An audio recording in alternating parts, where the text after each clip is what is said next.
हाँ जी, बोर्ड वाली जनता, हालचाल नहीं पूछूंगा क्योंकि मुझे पता है आपकी हालत अभी टाइट है। मात्र 10 से 15 से 20 दिन बचे हुए हैं आपके सामने बोर्ड एग्जाम के आने को।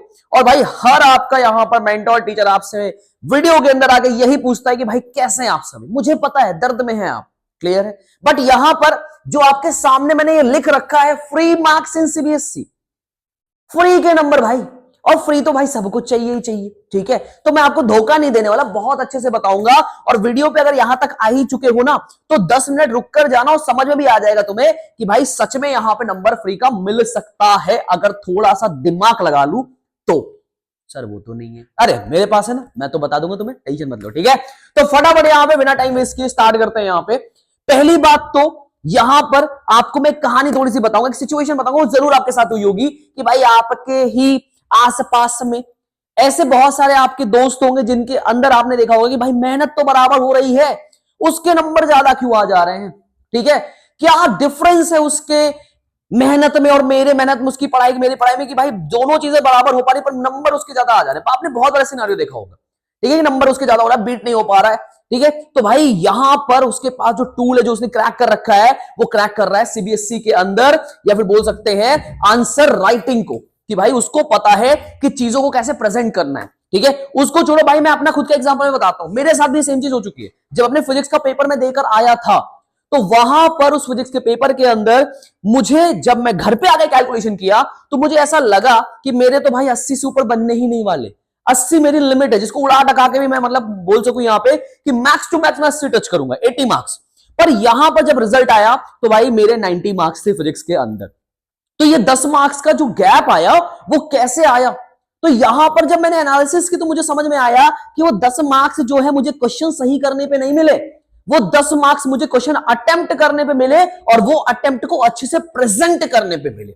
और उसके अंदर भी बहुत सारे ऐसे हैक्स हैं जो मैं आपको यहां पे समझाऊंगा, और लास्ट में मैं आपको यहां पे एक ऐसी टिप दूंगा जिसके थ्रू आप अपने कॉपी के अंदर एग्जामिनर से साइकोलॉजिकल वे में, ध्यान से सुनना, साइकोलॉजिकल वे में यहां पर मार्क्स को खींच सकते हैं। तो इसलिए वीडियो के एंड तक बने रहना। तो भाई साहब, फ्री के नंबर चुराने से पहले जानते हैं कि हमारा ये जो यहां पर एग्जाम है वो डिमांड क्या कर रहा है हमसे, ठीक है। तो पहली बात समझो यहां पे कि एग्जाम का जो फॉर्मेट है, ठीक है, फॉर्मेट समझो भाई। अबे साइलेंट है, ठीक है, थोड़ा मैं प्यार से अबे अबे बोलता हूं, अपना चलता है, ठीक है। तो यहां पर फॉर्मेट ये कहता है, फॉर्मेट हो गया है प्लीज, फॉर्मेट ही है ये, ठीक है, गलती से ओ लग गया यहां पे। तो भैया फॉर्मेट ये कहता है कि डेरिवेशन है, न्यूमेरिकल है, थियोरी है। और थियोरी के अंदर भी दो चीजें हैं, एक आपके जिसके अंदर स्टेटमेंट्स आपको लिखने हैं, लंबे चौड़े आंसर्स लिखने हैं, और एक है जिसके अंदर बस चुपके से रीजन बता के कट लेना है, ठीक है। तो यहां पे हर एक चीज को अटेम्प्ट करने का, लिखने का तरीका अलग अलग है, ठीक है। प्रॉपर मैनर क्या है मैं आपको यहां पे सीधे सीधे समझा देता हूं। और मान लो उस सिचुएशन पे ऐसा है कि इन तीनों में से तुम्हें कुछ नहीं आ रहा, कहने का मतलब ये है कि डेरिवेशन, थ्योरी, न्यूमेरिकल में से बहुत सारे ऐसी चीजें होंगी कि मान लो तुम्हें उसमें से नहीं आ रही है, तो उस सिचुएशन पे उसको कैसे अटेम्प्ट करना है ये भी बता दूंगा भाई साहब, ठीक है। इसीलिए बोल रहा हूं फ्री के नंबर हैं तो समझते जाओ ध्यान से यहां पर। तो फर्स्ट चीज जो यहां पर यह है कि भाई एग्जामिनर, अब ये सर को आपने देखा होगा, ठीक है, ये सर आपको काफी बार रील्स के अंदर या फिर शॉर्ट्स के अंदर दिखाई होंगे।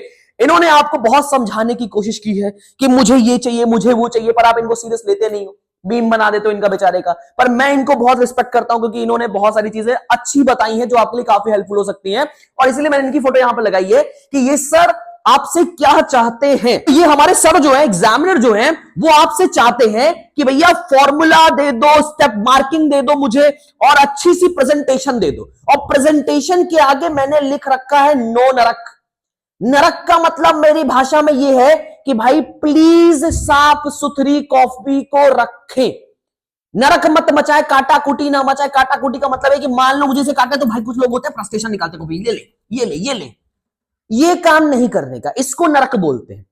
और जो यहां पे साफ सुथरे की बात होती है ना, यहां पे देखो ये थोड़ा सा साफ दिख रहा है। अगर इंसान, जब इंसान किसी चीज को कट करता है ना तो इसको सिंपल ऐसे करते हैं, और सामने वाला इंसान देख के समझ जाता है कि भाई साहब ने ये कट कर रखा है। पर जब हमारे अंदर का जब एक राक्षस बाहर आ जाता है ना तो फ्रस्ट्रेशन में बोलता है कि साला क्वेश्चन तो हो नहीं रहा, ये भी गलत कर दो।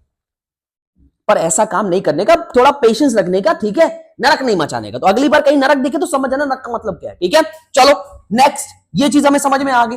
अब पार्ट आता है सबसे पहली चीज का, ठीक है। तो पहली चीज यहां पर थी आपके सामने, ठीक है, जो पहला पार्ट था आपका न्यूमेरिकल का कि न्यूमेरिकल कैसे आपको यहां पर अटेम्प्ट करना है। आपको पता है सीबीएसई है, न्यूमेरिकल आपसे पूछेगा, तो न्यूमेरिकल के अंदर जो सबसे इंपॉर्टेंट चीज है कि मान लीजिए आपको यहां पे न्यूमेरिकल आता है, तो सबसे पहले उसके गिवन की इंफॉर्मेशन होनी चाहिए कि गिवन क्या क्या है। और गिवन लिखना इसलिए जरूरी है क्योंकि आप यहां पर जो मिस्टेक्स करने वाले हो, वो मिस्टेक्स आपकी कभी कभी बहुत सिली होती है, और वो सिली मिस्टेक्स जो होती है वो होती है यूनिट्स की मिस्टेक। तो भाई गिवन जब लिखोगे ना, तो यहां पर यूनिट्स का ध्यान रख के उनको कन्वर्ट करके लिख लोगे, तो ये मिस्टेक्स आपसे कभी भी नहीं होंगी भाई। क्लियर है? दूसरी चीज, अगले स्टेप के अंदर आपको लिखना है फॉर्मूला यूज्ड। ठीक है, अब जो फॉर्मूला आप यूज कर रहे हो उसको मेंशन कर दो, by using this formula we are going to solve this equation. Simple सी बात है भाई। ठीक है, और इतनी जानकारी अगर आपको है तो एग्जामिनर को मोटा मोटा समझ में आता है, कुछ तो आप पढ़ के आए हो। अगर आपको क्वेश्चन नहीं आ रहा है समझ में कैसे करना है, पर आपको आइडिया पूछे कि उसका फॉर्मूला ये लग सकता है, तो भाई इतना टीक कर आ जाओ, इतने से भी नंबर हो जाएगा अगर आपको न्यूमेरिकल नहीं आ रहा है करना तो।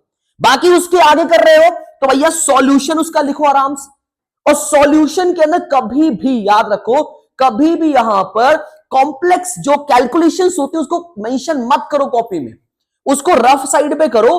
कुछ कैलकुलेशंस आप दिखाओ उसके अंदर, पर पूरी कैलकुलेशन मत लेके जाओ, नहीं तो आपके वहां पे गलती करने के चांसेस ज्यादा होते हैं। रफ वर्क में उसको कर लिया, बीच बीच की कैलकुलेशन दिखाई, उसको सॉल्यूशन की फॉर्म दिखाया, और लास्ट में जो आंसर आया भैया उसके अंदर बढ़िया से इतनी मेहनत कर रखी तो डब्बा लगा ही देना, और डब्बा लग जाएगा, थोड़ा सा यहाँ पे सुंदरता बढ़ जाएगी आपके आंसर की, बस इतना काम कर लेना। ठीक है, और इतना काम करते ही एग्जामिनर भी खुश, आप भी खुश, मार्क्स भी मिलेगा यहाँ पे।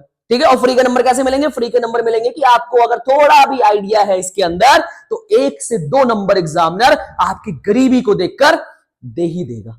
क्या बात क्लियर है यहाँ पे? ठीक है, चलो नेक्स्ट न्यूमेरिकल सॉल्व करना आ गया हमें। तो न्यूमेरिकल के बाद जो आपको अपनी आंखें गड़ाए रखनी है कि भाई न्यूमेरिकल में क्या नहीं करना, यूनिट्स जो मैंने बोला, गिवन लिखोगे, यूनिट्स की मिस्टेक नहीं होगी, नो कट कुट, वही नरक वाली बात हो गई। नरक नहीं मचाना है, नरक मचाओगे तो एग्जामिनर का मूड खराब होगा, और अगर एग्जामिनर बीवी से लड़के आया होगा ना तो नंबर काट लेगा तुम्हारे अच्छे वाले।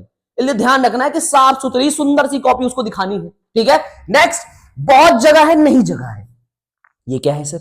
ये भाई साहब एक बहुत पॉपुलर कोट है जो आपके एग्जाम में भी आपके मन में आएगा अगर आपने प्रॉपर स्पेसिंग के साथ अपने क्वेश्चंस को या फिर आंसर को पुट नहीं किया तो स्पेसिंग का ध्यान रखो। नहीं आता क्वेश्चन तो उसके लिए जितनी तुम्हें जरूरत है ना, रिक्वायरमेंट से ज्यादा छोड़ दो भाई।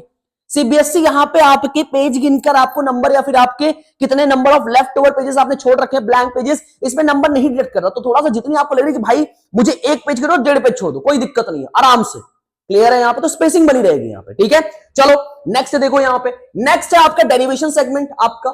ठीक है, न्यूमेरिकल कैसे करना हमने समझ लिया, अब आ गया डेरिवेशन सेगमेंट। अब डेरिवेशन सेगमेंट के अंदर यहां पर देखो कि भाई साहब स्टेप्स को रखो, डेरिवेशन किसका है, हेडिंग पढ़नी चाहिए, डेरिवेशन किससे रिलेटेड है लिखना पड़ेगा, डेरिवेशन के स्टेप्स क्या क्या हो सकते हैं करना पड़ेगा।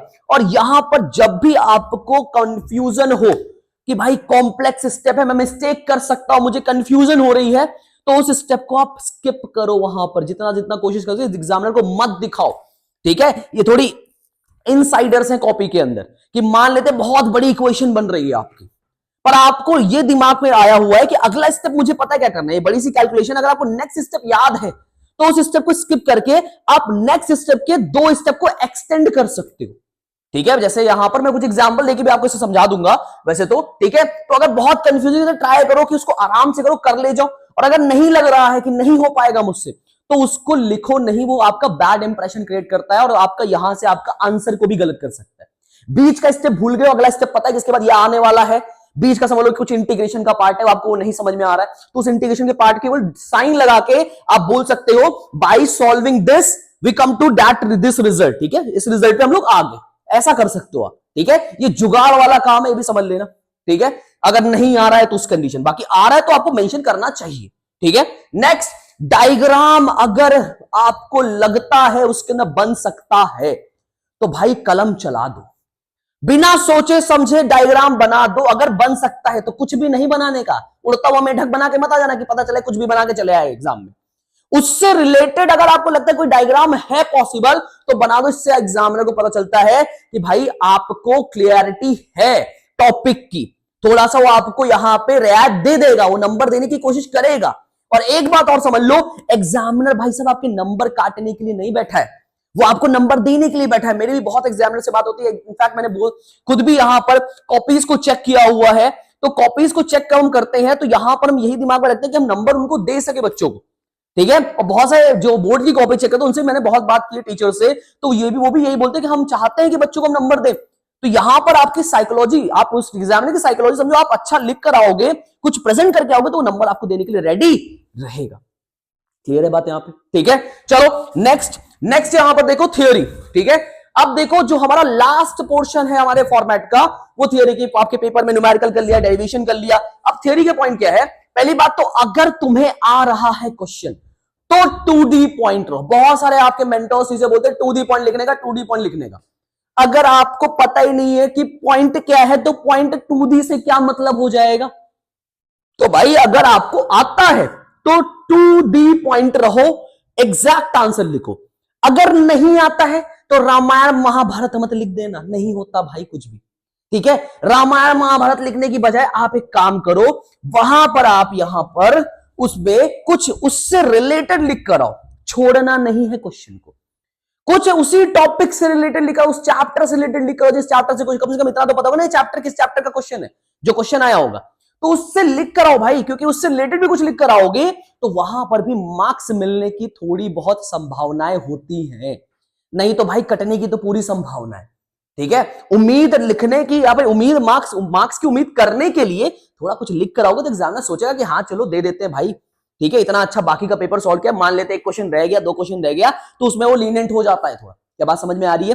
तीसरी चीज यहां पर देखो मैंने लिखा हुआ, बोले तो नो क्वेश्चन लीव करना, मतलब कि नो क्वेश्चन। भाई साहब अगर बेसिक के अंदर क्वेश्चन छोड़कर आ रहे हो तो पापी हो तुम, लिख कर आना है, कुछ भी लिख कर आओ। कुछ भी का मतलब कुछ भी नहीं होता है, कुछ भी का मतलब रिलेटेड टू सब्जेक्ट होता है, याद रखना। बहुत लोग सोचते हैं कुछ भी लिख देंगे नंबर मिल जाएगा, ये नहीं होता कुछ भी का मतलब। कुछ भी का मतलब होता है भाई एक साल से तुम पढ़ रहे हो, कान में कुछ ना कुछ गया होगा, स्कूल गए हो, कोचिंग गए होगे, वीडियोस देखे होंगे, कुछ तो सुना होगा, कुछ तो गया होगा कानों के अंदर, तो उस चीज से रिलेटेड कुछ लिख कर आओ जो तुम्हें आता है, ठीक है। या फिर कभी कभी हमें ऐसा लगता है कि हमारे सामने कुछ हमें समझ नहीं आ रहा है, लास्ट में लोग एकदम ब्लैकआउट हो जाते हैं, तो एक काम किया करो, पूरे पेपर के अंदर उस टॉपिक से रिलेटेड कोई ना कोई तो क्वेश्चन होगा। अगर वो क्वेश्चन आपने सॉल्व कर रखा है तो उसको एक बार देखोगे तो कुछ चीजें आपको याद हो जाएंगी, रिकॉल आ जाएंगी, और उसी रिकॉलिंग कैपेसिटी से आप उस क्वेश्चन को क्या कर सकते हो, लिख सकते हो यहां पे, ठीक है।